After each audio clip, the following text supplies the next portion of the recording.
देहरादून में मुख्यमंत्री पुष्कर सिंह धामी ने मालन पुल के सुरक्षात्मक कार्य सहित कुल 7 निर्माण कार्यों का वर्चुअली लोकार्पण किया। मुख्यमंत्री ने जनता को वर्चुअल रूप से संबोधित करते हुए कहा कि मालन सेतु का पुनर्निर्माण राज्य सरकार की प्रतिबद्धता का प्रतीक है, जिसके अंतर्गत प्रदेश के दूरस्थ क्षेत्रों में आधारभूत ढांचे को मजबूत किया जा रहा है। इस पुल के शुरू होने से कोटद्वार एवं आसपास के ग्रामीण क्षेत्रों को आवागमन में सुविधा मिलेगी और आर्थिक गतिविधियों को भी बढ़ावा मिलेगा।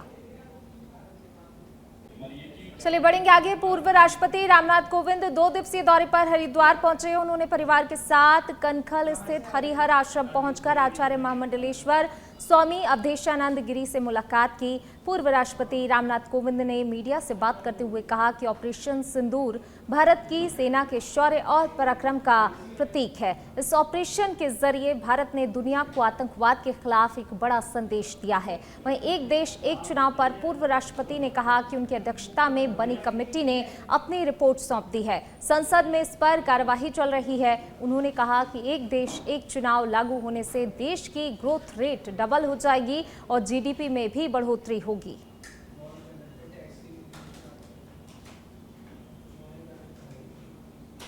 तो देखिए, पूर्व राष्ट्रपति रामनाथ कोविंद हरिद्वार पहुंचे, जहां उन्होंने अवधेशानंद गिरी से मुलाकात की है और यहां जो है ऑपरेशन सिंदूर का जिक्र करना भी वो नहीं भूले। उन्होंने यहां पर सेना के शौर्य और पराक्रम का जिक्र किया। हालांकि 2 दिवसीय दौरे पर हरिद्वार वो पहुंचे हुए हैं। सबसे पहले उन्होंने महामंडलेश्वर से मुलाकात की है, अवधेशानंद गिरी जी से मुलाकात की और इस दौरान सेना के शौर्य और पराक्रम का उन्होंने जिक्र किया। एक देश एक चुनाव का भी यहाँ पर उन्होंने जिक्र किया है। तो तमाम बातों को लेकर यहाँ पर दोनों की मेल मुलाकात हुई है, बातचीत हुई है।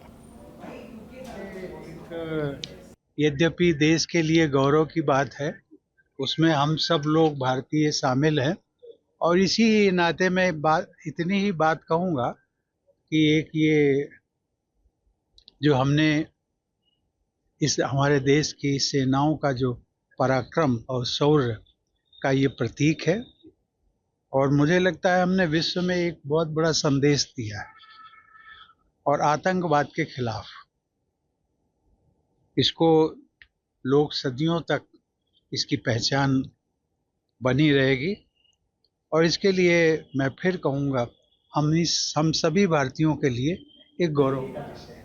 कृषि मंत्री गणेश जोशी ने हाथी बड़कला स्थित कैंप कार्यालय में विभिन्न विश्वविद्यालयों के कुलपतियों के साथ होने वाले विकसित कृषि संकल्प अभियान को लेकर चर्चा की। ये अभियान आगामी 29 मई से 12 जून तक चलाया जाएगा। इस कार्यक्रम के बारे में जानकारी देते हुए कृषि मंत्री ने कहा कि इस अभियान की शुरुआत केंद्रीय कृषि मंत्री शिवराज सिंह चौहान उड़ीसा से करेंगे, जिसका आयोजन देश भर में किया जाएगा। इस कार्यक्रम का मुख्य उद्देश्य विज्ञान को किसान से जोड़ना है।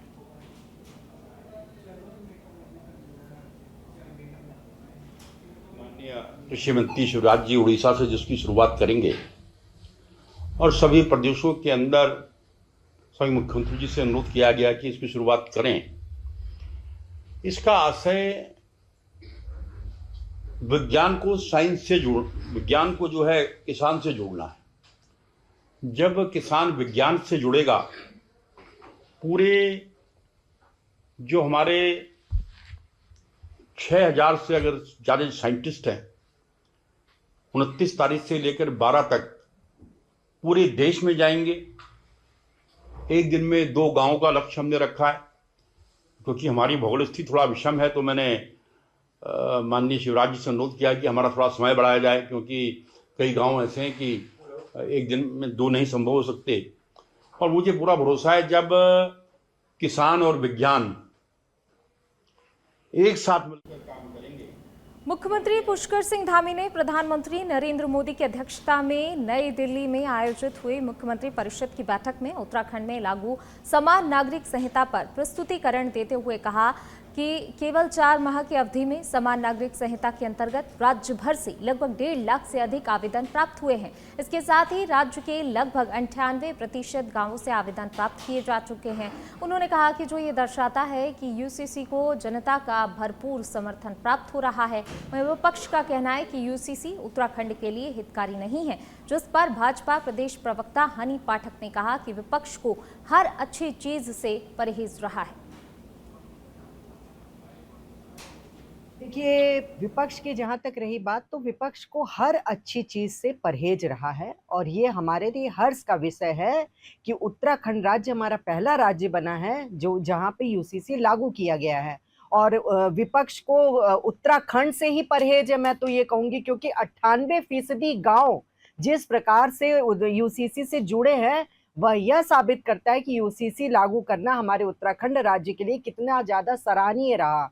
और 1.5 लाख से अधिक जो आवेदन आ गए कुछ ही समय में, वह यह दर्शाते हैं कि उत्तराखंड राज्य में यूसीसी लागू करने का ये जो फैसला रहा, वो बहुत ही सराहनीय रहा और यहाँ की जनता इसे बखूबी अपना रही। उत्तराखंड के पूर्व मुख्यमंत्री और कांग्रेस के वरिष्ठ नेता हरीश रावत ने अपने चिर परिचित अंदाज में कारगिल चौक स्थित एक वेडिंग पॉइंट में काफल पार्टी दी।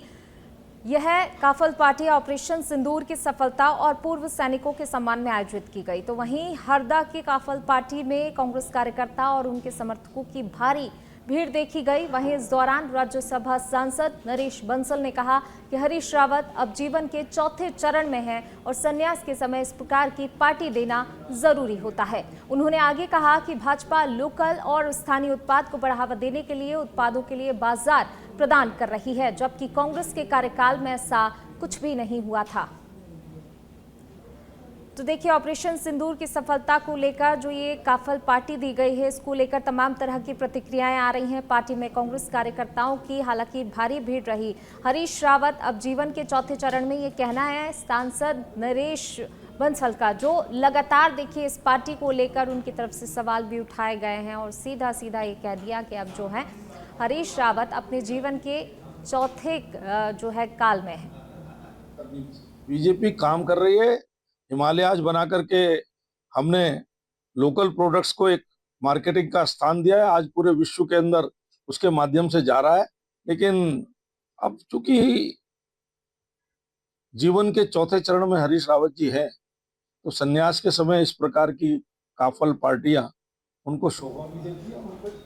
और अब खबर देहरादून से है, जहां जिला अधिकारी कार्यालय में डीएम के निर्देश पर मुख्य विकास अधिकारी अभिनव शाह की अध्यक्षता में जनता दरबार का आयोजन किया गया। सीडीओ ने बताया कि हर सोमवार की तरह इस बार भी जनता दरबार का आयोजन किया गया, जिसमें लोगों की समस्याओं को सुना गया। उन्होंने बताया कि जनता दरबार के दौरान इस बार कुल 113 शिकायतें मिली, जिनमें से कुछ शिकायतों का हल किया गया, तो वहीं कुछ शिकायतों को लेकर संबंधित विभाग को जल्द से जल्द समाधान के लिए निर्देशित भी किया गया। साथ ही उन्होंने बताया कि मिली शिकायतों में सबसे ज्यादा जमीन से जुड़े विवाद और नगर निगम से संबंधित शिकायत प्राप्त हुई हैं।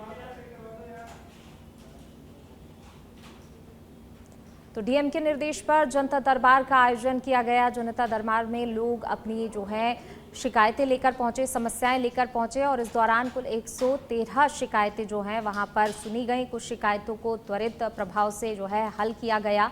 सबसे ज़्यादा अगर शिकायतें मिली हैं तो ज़मीन से जुड़े हुए जितने विवाद रहे हैं, जो भी जनता की समस्याएं रही हैं, ज़मीन से जुड़े हुए विवाद सबसे ज़्यादा यहाँ पर उनको लेकर आवेदन प्राप्त हुए हैं। हालांकि ज़्यादा से ज़्यादा शिकायतों को हल करने का प्रयास तुरंत किया गया है।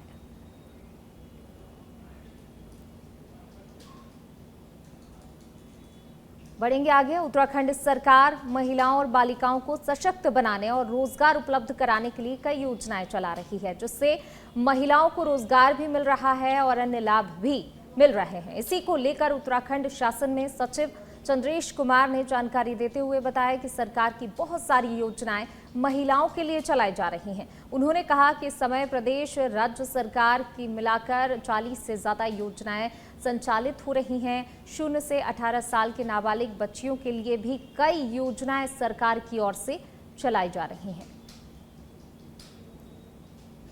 सारी स्कीम चलाई जा रही है हमारी सेंट्रल गवर्नमेंट की। इस समय सेंट्रल गवर्नमेंट और राज्य सरकार को मिला के अगर देखें तो 40 से ज्यादा हमारी योजनाएं संचालित हैं, जिसमें हम जो 0 to 18 ईयर्स के बालक बालिकाओं को के लिए योजनाएं चला रहे हैं। इसके अलावा प्रत्येकता, निराश्रित, अनाथ जो महिलाएं हैं उनके लिए हमारी विशेष योजनाएं संचालित की जा रही हैं। किसी पर्टिकुलर योजना में जानकारी करना चाहें तो उसके बारे में बताएं, अदरवाइज हमारी जो सूचनाएं हैं, सारी सूचनाएं हमारी वेबसाइट पे अवेलेबल हैं, वहां से एक्सेस की जाए। कांग्रेस के वरिष्ठ नेता और पूर्व मुख्यमंत्री हरीश रावत ने आगामी 2027 विधानसभा चुनाव नहीं लड़ने का फैसला किया है। उनके इस बयान पर भाजपा ने अब सवाल भी खड़े किए हैं। भाजपा प्रदेश मीडिया प्रभारी मनवीर चौहान ने कहा कि हरीश रावत हर बार चुनाव आते ही इस प्रकार की बातें करते रहते हैं, लेकिन उनकी बातों को कोई भी गंभीरता से नहीं लेता। जहां वह खुद चुनाव ना लड़ने की बात करते हैं तो वहीं वह अपने नाते रिश्तेदारों को चुनाव लड़वाने की बात करते हुए नजर आते हैं। पहली बात तो आदरणीय हरीश रावत जी जो भी कहें उनका एक राजनीतिक स्टंट है और उनके कहने से या चुनाव न लड़ने से उत्तराखंड की राजनीति में कोई फर्क पड़ने वाला भी नहीं है। लेकिन जिस प्रकार से उत्तराखंड की जनता ने उनको एक बार नहीं अनेकों बार उनको नकारा है और अब तो कांग्रेस पार्टी के लोग भी और कांग्रेस पार्टी भी उनको गंभीरता से नहीं ले रही है। एक तरह से उनको दरकिनार पार्टी के द्वारा कर दिया गया है। इसलिए हो सकता है अपने आप को स्थापित करने के लिए, अपने आप को सुर्खियों में रखने के लिए आदरणीय हरीश रावत जी इस तरह के हथकंडे करने के लिए बहुत ही प्रसिद्ध हैं। और अब खबर देहरादून से है। 38वें राष्ट्रीय खेल के दौरान उत्तराखंड में डेवलप हुए इंफ्रा को लेकर खेल विभाग खिलाड़ियों के लिए नई दरें तय कर रहा है। जहां पर खेल विभाग के निदेशक प्रशांत आर्य ने कहा कि हाल ही में उत्तराखंड खेल विभाग के द्वारा 38वें राष्ट्रीय खेल के लिए बेहतर इंफ्रास्ट्रक्चर डेवलप किया गया है। इसमें प्रदेश के खिलाड़ी अपनी प्रतिभा को बेहतर बना सकें, उसके लिए नई दरें आगामी 14 से 15 दिनों के भीतर तय हो जाएंगी। हालांकि दरें पहले से तय हैं, लेकिन वह पुराने इंफ्रा के मुताबिक तय की गई थी। अब नए इंफ्रा को लेकर नई दरें तय की जा रही हैं। ज़्यादा से ज़्यादा बच्चे जो खिलाड़ी हैं, जो इच्छुक हैं, एस्पायरेंट्स हैं, वो लोग उनका सुविधा का लाभ ले सके, उसके लिए पे एंड प्ले स्कीम पहले से है। चूँकि नया स्ट्रक्चर बने हैं, नया इंफ्रा है, अच्छे इक्विपमेंट है, लेटेस्ट टेक्नोलॉजी के साथ है, लेटेस्ट इक्विपमेंट भी है, तो उसमें हम लोग नया दरों का निर्धारण शीघ्र ही कर रहे हैं। मेरा उम्मीद है कि 10 से 15 दिन में हमारा समिति निष्कर्ष लेके हम लोग उसे गवर्नमेंट से वेट करा लेंगे कि इन दरों पे जो भी हमारे बच्चे हैं जो खेलना चाहते हैं, आगे बढ़ना चाहते हैं स्पोर्ट्स के फील्ड में, उनके लिए वो सुविधा न्यूनतम दरों पे हम लोग। चलिए बढ़ेंगे आगे। प्रदेश में महिला डॉक्टर समेत 2 लोगों में कोरोना के नए वेरिएंट मिलने के बाद से पूरे स्वास्थ्य महकमे में हड़कंप मचा हुआ है। कोरोना के मरीज मिलने के बाद स्वास्थ्य प्रशासन पूरी तरह से अलर्ट हो गया है। कोरोना के मरीज मिलने के बाद प्रदेश की सरकारी अस्पतालों के साथ साथ निजी अस्पतालों में भी तमाम व्यवस्थाएं करने के साथ ही स्वास्थ्य कर्मचारियों को भी अलर्ट किया गया है। इसके साथ ही राज्य सरकार द्वारा जारी की गई एसओपी का पालन यहां पर कराया जा रहा है। तो वहीं चारधाम यात्रा इस समय पीक पर है, जिसको लेकर भी बाजारों में काफी भीड़ देखी जा रही है। स्वास्थ्य मंत्री डॉक्टर धन सिंह रावत ने कहा कि प्रदेश सरकार की ओर से कोरोना को लेकर एसओपी जारी की गई है। इसके साथ ही सभी अस्पतालों को दिशा निर्देशों का पालन करने के आदेश भी दिए गए हैं। तो देखिए, स्वास्थ्य महकमे में हड़कंप मचा हुआ है जिस प्रकार से लगातार कोरोना के मामले सामने आ रहे हैं। हालांकि देखिए, स्वास्थ्य विभाग पूरी तरह से सतर्कता बरत रहा है, व्यवस्थाओं में भी और ज्यादा सुधार यहां पर किया जा रहा है, लोगों को चेतावनी भी जारी की गई है। लेकिन जिस प्रकार से चारधाम यात्रा जो है वो यहाँ पर है, श्रद्धालु पहुंच रहे हैं और लगातार जो है इसी को देखते हुए कहीं ना कहीं चिंता भी और ज़्यादा बढ़ गई है, क्योंकि बाज़ारों में भीड़ जो है बहुत ज़्यादा देखी जा रही है। कोविड के हमारे यहाँ कुछ केस आए और हमने एसओपी जारी कर दी है। किसी को घबराने की कोई ज़रूरत है नहीं अभी से, लेकिन फिर भी हमने सारे स्वास्थ्य विभाग की तरफ से। उत्तराखंड के देहरादून में चारधाम यात्रा अपने चरम पर है। चारों धामों के कपाट खुलने के बाद 14 लाख से अधिक श्रद्धालुओं ने दर्शन किए हैं। गंगोत्री, यमुनोत्री, केदारनाथ धाम, बद्रीनाथ धाम और हेमकुंड साहिब के दर्शन के लिए तीर्थयात्रियों के रजिस्ट्रेशन का क्रम भी लगातार जारी है। अभी तक 33 लाख से अधिक श्रद्धालुओं ने तीर्थ यात्रा के लिए रजिस्ट्रेशन कराया है। प्रदेश के पर्यटन और तीर्थाटन मंत्री ने कहा कि भारत और पाकिस्तान के बीच तनाव के दौरान तीर्थयात्रियों की संख्या जरूर कम हुई थी, लेकिन अब एक बार फिर से लोग काफी तादाद में पहुंच रहे हैं। उन्होंने कहा कि साल कैलाश मानसरोवर यात्रा भी 30 जून से शुरू हो रही है।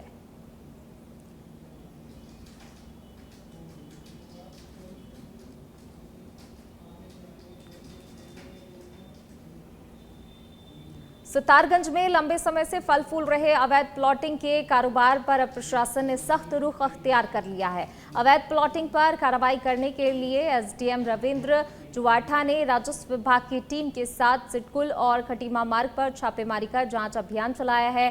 जांच के दौरान अनुसूचित जनजाति की जमीनों और उपजाऊ खेतों पर बिना अनुमति के बनी अवैध कॉलोनियां पाई गई। एसडीएम ने ये भी स्पष्ट किया कि ये कार्रवाई अभी जारी रहेगी। भविष्य में और भी अवैध कॉलोनियों की पहचान कर उनके विरुद्ध विधिवत कानूनी कार्रवाई की जाएगी।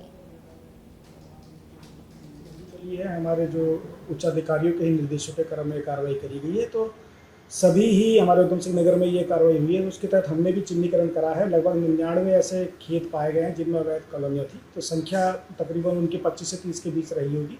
कार्रवाई अभी गतिमान है। जो और भी हम चिन्हीकरण कर रहे हैं उसकी सूचना भी हम ऊपर भेज रहे हैं, और अभी वर्तमान में रजिस्ट्रियाँ इन सभी कॉलोनियों पर रोक दी गई है। किसी काट रहे हैं उन पर अग्रिम कार्रवाई होगी? हाँ बिल्कुल, इनको समय दिया गया है। इसके अंदर अगर कुछ लोगों का ये कहना है कि इनकी जो दस्तावेज है इन्होंने दिए हुए हैं प्राधिकरण में या रेरा के संबंधित, तो ये अपने दस्तावेज हमें प्रस्तुत करा देंगे, और यदि कोई अनियमितता पाई जाएगी। जिला पंचायत कार्यालय सभागार में बोर्ड मीटिंग आयोजन किया गया है। इस बोर्ड की बैठक में कई प्रस्ताव भी पास किए गए। बोर्ड की बैठक में सभी पंचायत सदस्यों समेत जिलाधिकारी, सीडीओ और तमाम विभागों के अधिकारी शामिल रहे। बैठक में ग्रामीण क्षेत्रों के विकास को लेकर भी कई योजनाओं पर चर्चा की गई। जिला पंचायत अध्यक्ष राजेंद्र चौधरी किरण ने जानकारी देते हुए बताया कि पिछली बैठक में करीब 80 करोड़ का बजट पास किया गया था और इस बार विकास योजनाओं के कई प्रस्ताव पास हुए हैं। जिला पंचायत अध्यक्ष ने कहा कि इस बार विशेष तौर पर ग्रामीण क्षेत्रों में तालाबों की सफाई और उनके संरक्षण को लेकर चर्चा हुई है। बात होकर आगे इस जनपद को, जो गांव के एरिया है, उसे डेवलपमेंट कैसे अच्छे तरीके से करे जाए, लोगों को ज़्यादा से ज़्यादा सुविधा हम किस तरीके से दी जाए, हर एक बिंदु पर बात हुई। कितने प्रस्ताव? जो समस्या गांव में आज की तारीख में आ रही है, तालाब पानी से लबालब भर रहे हुए हैं। जो हमारा तालाब का वाटर लेवल है वो हमेशा घटता जा रहा है। उसके लिए भी अब जिला पंचायत उस काम को अगले 1 साल में बहुत तरीके से अंजाम दे देंगे। जितने भी हमारे तालाब है वे जो उनके अंदर कूड़ा कचरा पॉलीथीन इस सब जम गए और पानी अंदर नहीं। खबर हरिद्वार के ज्वालापुर से है, जहां पर एक घर में अचानक आग लगने से अफरा-तफरी मच गई। घर में रखे टेंट के सामान में अचानक आग लगी। आग देखते देखते पूरे कमरे में फैल गई। आग को देखकर वहां पर मौजूद लोगों ने काबू पाने का भरपूर प्रयास किया। आग लगने की सूचना फायर ब्रिगेड की टीम को भी दी गई। सूचना मिलने के बाद पहुंची फायर ब्रिगेड की टीम को सकरी गली होने के चलते आग पर काबू पाने में काफी ज्यादा मशक्कत करनी पड़ी। आपको बता दें कि आग लगने का कारण शॉर्ट सर्किट बताया जा रहा है। आग में कोई हताहत नहीं हुआ, हालांकि लाखों रुपए का सामान जरूर जलकर खाक हो गया।